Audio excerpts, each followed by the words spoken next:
Meron po bang reaction from Malacanang dun sa naging statement po ni Alyansa Campaign Manager Toby Chanco na isinisisi po niya doon sa impeachment na isinulong against BP Sara yung pagkatalo po ng ibang kandidato po ng Alyansa? Have your reaction lang dun sa naging statement ni Vice President Sara Duterte that she wants the impeachment trial to pursue because she wants to see bloodbath? Your comment on that?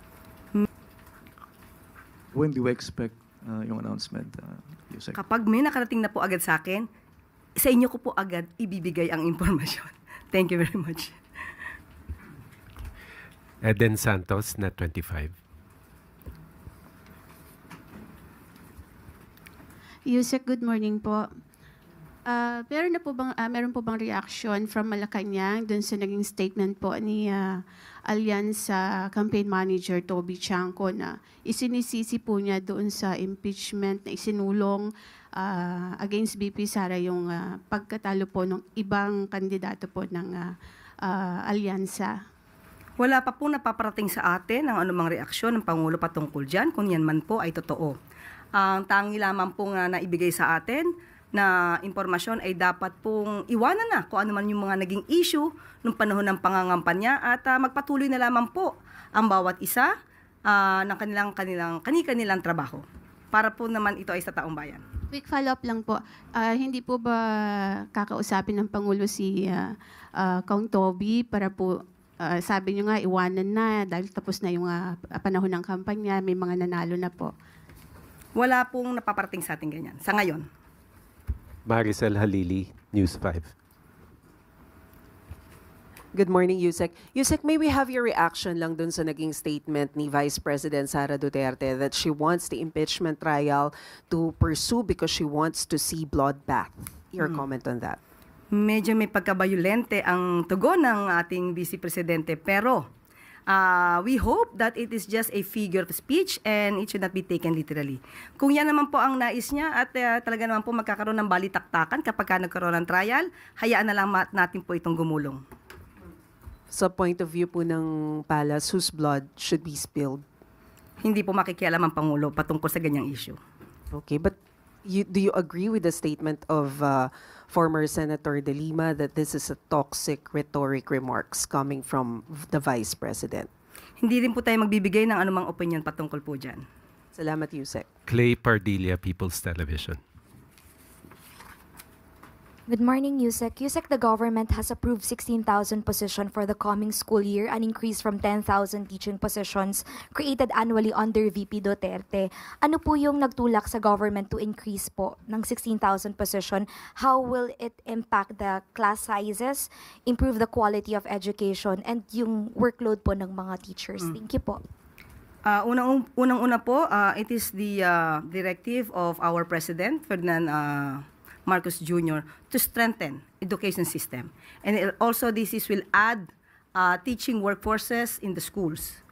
We can still remember how the President immediately reacted to the suggestion of Secretary Sani Angara with regard to the needs of building of Child Development Center. The President immediately asked that the funds be released for that purpose. So with this, ang gusto po talaga ng Pangulo ay mabawasan ang kakulangan ng mga guro sa bawat eskwela.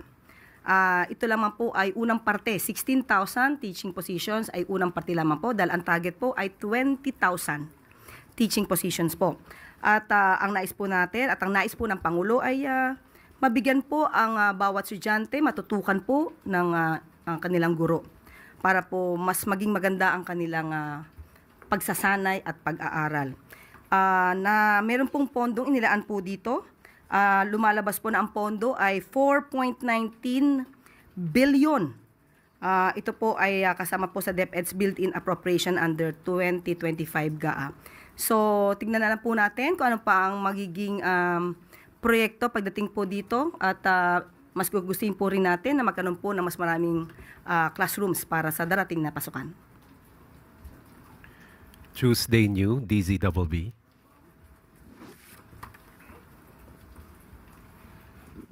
Good morning, ma'am. May utos po ba si Presidente kung meron man kaugnay ng problema po ngayon sa Visayas about the condition of the San Juanico Bridge? Kasi po medyo apektado na po yung mga residente, mga negosyante, at saka yung local economy doon. Ito naman po ang una natin ipaparating. Ito'y ayon sa ating Pangulo. Ang pag-rehabilitate po, masasabi natin makakaroon ng pag-apekto, no? Sa taong bayan, sa concerned citizens na nandoon sa lugar. Pero tignan po natin ito sa mas positibong aspeto dahil ito po ay rehabilitation. Mas nanaisin po talaga na maiwasan kung ano maaaring idulot ng disgrasya kung ito man ay hindi maaayos na maaga.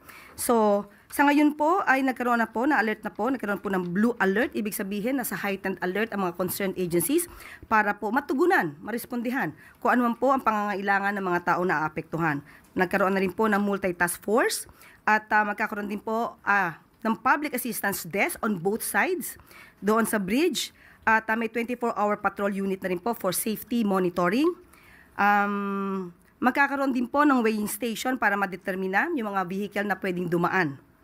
At ito po rin ang ipinangako ng DPWH, magkakaroon po ng 13 shuttle buses, 24/7 service para dun sa mga tao na maapektuhan para po magamit po ang lugar dahil light vehicles lamang po ang maaaring gumamit dito. So, pansamantala yun po. At mayroon pong pakikipag-ugnayan ang DPWH sa LGUs at sa PPA para how to ferry the buses of passengers na maaaring maapektuhan po. Thank you, ma'am. Last question, Sam Medinilla, Business Mirror.